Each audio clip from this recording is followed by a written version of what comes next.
Chapter 8 The Deadly Poppy Field.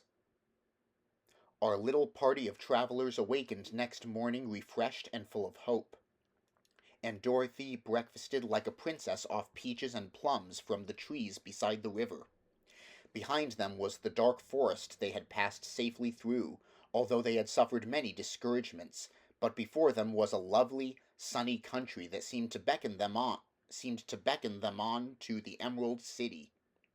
To be sure, the broad river now cut them off from this beautiful land, but the raft was nearly done, and after the Tin Woodman had cut a few more logs and fastened them together with wooden pins, they were ready to start. Dorothy sat down in the middle of the raft and held Toto in her arms.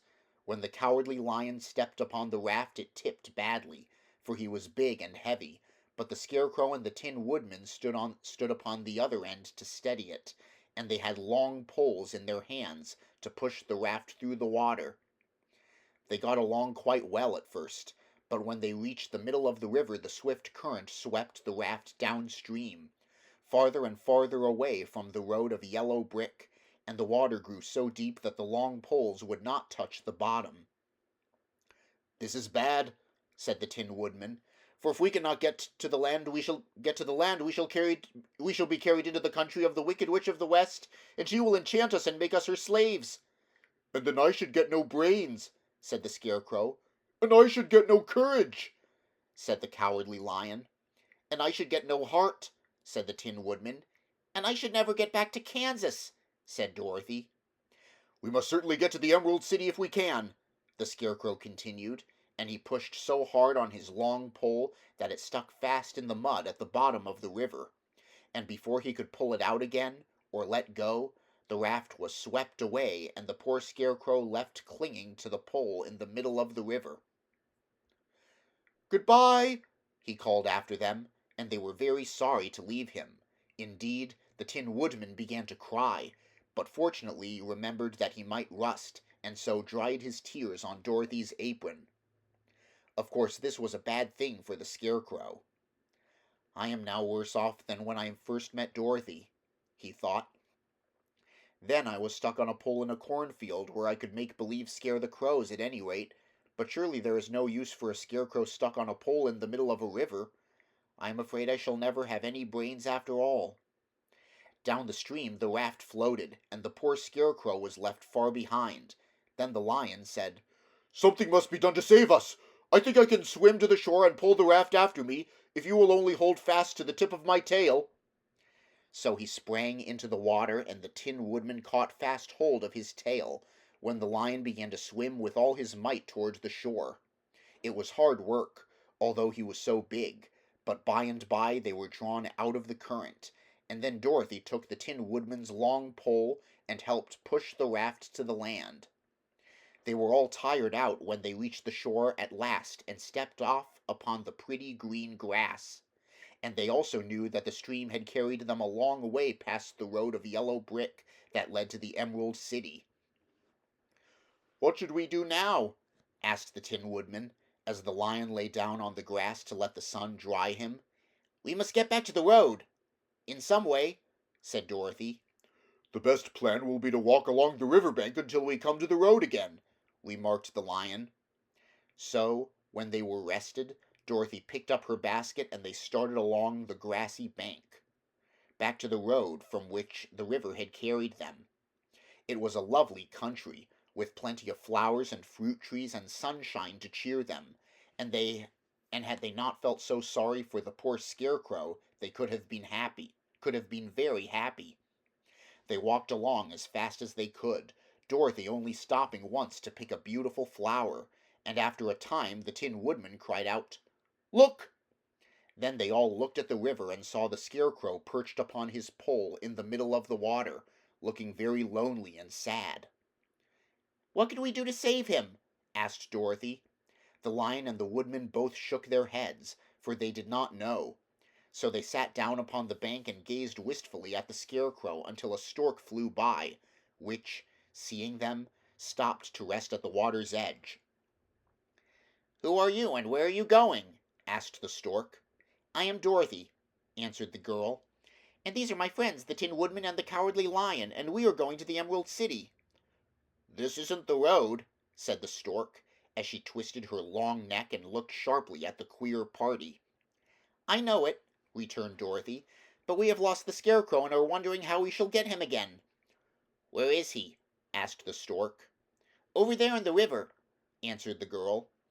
"If he wasn't so big and heavy, I would get him for you," remarked the stork. "He isn't heavy a bit," said Dorothy, eagerly, "for he is stuffed with straw, and if you will bring him back to us, we shall thank you ever and ever so much." "Well, I'll try," said the stork, "but if I find he is too heavy to carry, I shall have to drop him in the river again." So the big bird flew into the air and over the water till she came to where the Scarecrow was perched upon his pole. Then the stork with her great claws grabbed the Scarecrow by the arm and carried him up into the air and back to the bank, where Dorothy and the Lion and the Tin Woodman and Toto were sitting.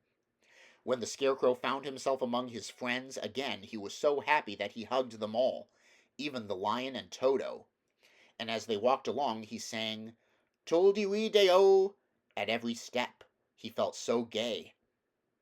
"I was afraid I should have to stay in the river forever," he said, "but the kind stork saved me, and if I ever get any brains I shall find the stork again and do it some kindness in return." "That's all right," said the stork, who was flying along beside them. "I always like to help anyone in trouble, but I must go now, for my babies are waiting in the nest for me. I hope you will find the Emerald City and that Oz will help you." "Thank you," replied Dorothy, and then the kind stork flew into the air and was soon out of sight. They walked along listening to the singing of the bright-colored birds and looking at the lovely flowers, which now became so thick that the ground was carpeted with them. There were big yellow and white and blue and purple blossoms, besides great clusters of scarlet poppies, which were so brilliant in color they almost dazzled Dorothy's eyes. "Aren't they beautiful?" the girl asked, as she breathed in the spicy scent of the flowers. "I suppose so," answered the Scarecrow. "When I have brains I shall probably like them better." "If only I had a heart I should love them," added the Tin Woodman. "I always did like flowers," said the Lion. "They seem so helpless and frail, but there are none in the forest so bright as these." They now came upon more and more of the big scarlet poppies, and fewer of the other flowers, and soon they found themselves in the midst of a great meadow of poppies. Now it is well known that when there are many of these flowers together, their odor is so powerful that anyone who breathes it falls asleep. And if the sleeper is not carried away from the scent of the flowers, he sleeps on forever. But Dorothy did not know this, nor could she get away from the bright red flowers that were everywhere about, so presently her eyes grew heavy, and she felt she must sit down to rest and to sleep. But the Tin Woodman would not let her do this. "We must hurry back and get to the road of yellow brick before dark," he said, and the Scarecrow agreed with him. So they kept walking until Dorothy could stand no longer. Her eyes closed in spite of herself, and she forgot where she was and fell among the poppies, fast asleep. "What shall we do?" asked the Tin Woodman. "If we leave her here she will die," said the Lion. The smell of the flowers is killing us all. I myself can scarcely keep my eyes open, and the dog is asleep already." It was true. Toto had fallen down beside his little mistress, but the Scarecrow and the Tin Woodman, not being made of flesh, were not troubled by the scent of the flowers. "Run fast," said the Scarecrow to the Lion, "and get out of this deadly flower bed as soon as you can. We will bring the little girl with us, but if you should fall asleep you are too big to be carried."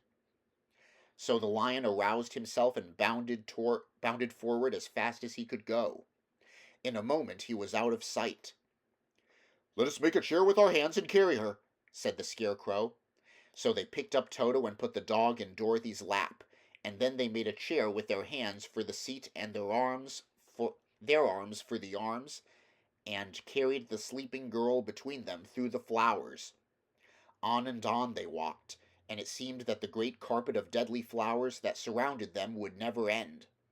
They followed the bend of the river, and at last came upon their friend the Lion, lying fast asleep among the poppies. The flowers had been too strong for the huge beast, and he had given up, at last, fallen only a short distance from the end of the poppy bed, where the sweet grass spread in beautiful green fields before them. "We can do nothing for him," said the Tin Woodman, sadly, "for he is much too heavy to lift. We must leave him here to sleep on forever, and perhaps he will dream that he has found courage at last." "I'm sorry," said the Scarecrow. "The lion was a very good comrade for one so cowardly. But let us go on." They carried the sleeping girl to a pretty spot beside the river, far enough from the poppy field to prevent her breathing any more of the poison of the flowers, and here they laid her gently on the soft grass and waited for the fresh breeze to waken her.